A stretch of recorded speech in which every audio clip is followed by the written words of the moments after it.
L'ha uccisa a bottigliate con una violenza cieca ed ancora una volta siamo a scrivere di un femminicidio, un uomo che ammazza la moglie, una tipologia di delitto che non sembra conoscere tregua.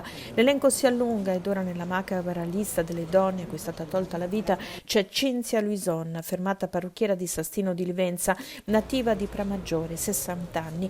L'omicidio in mattinata in un appartamento nel centro del comune veneziano. La violenza delle percosse inferte con una bottiglia di vetro non ha lasciato scampo alla vittima. A dare l'allarme l'omicida, il compagno 65enne, ex dipendente della CTV, Giuseppe Pitteri, che dopo aver commesso il fatto ha chiamato i carabinieri consegnandosi. Per Cinzia non c'è stato nulla da fare, professionista affermata, il suo salone di bellezza era risultato tra i primi 200 in Italia per qualità del servizio e capacità.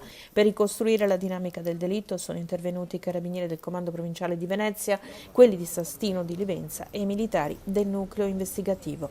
La vittima lascia 2 figlie di 26 e 22 anni. C'è stato un fuggi di notizie, quali vere, quali false non lo so. Ho sentito che la figlia è scappata, però non ho nessuna prova che mi dica che sia successo così. Sento appunto che il marito l'ha uccisa, basta, non ho sentito altro. Lei, bellissima persona. Lui non ho mai avuto un confronto di persona, quindi non saprei dire, non saprei proprio che persona è. Quando la vedi al telegiornale capisci, sì, già ti scuote, quando succede da vicino poi è diversa e quindi sì, è un pensiero anche dentro che continua a si aggirare nonostante sì, non sia una persona che conosco così da vicino, però dispiace molto. Non ho mai avuto notizia di nessun tipo, ma neanche, insomma, mai di aver avuto notizia di qualcosa che non funzionasse, ecco, insomma, come dicevo. Potrebbe essere una famiglia qualsiasi, qualunque. Insomma. Vivevano insieme, sindaco, tutti e 4?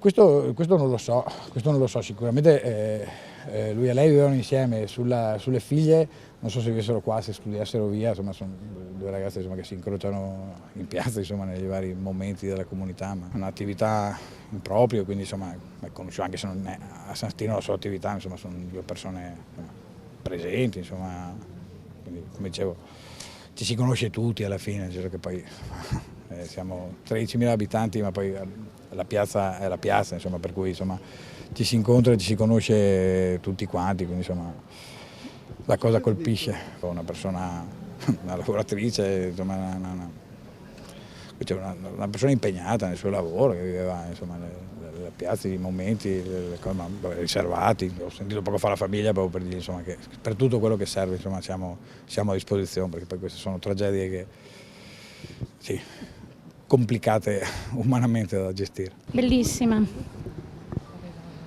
Ma guardi, mio marito doveva andare a pitturare casa settimana prossima, mio marito fa il pittore e quindi le dico che da oggi, quando mio marito me l'ha detto, poi sai, quando fai un percorso di una malattia come la mia, di un tumore, ti toccano ancora di più queste cose, no?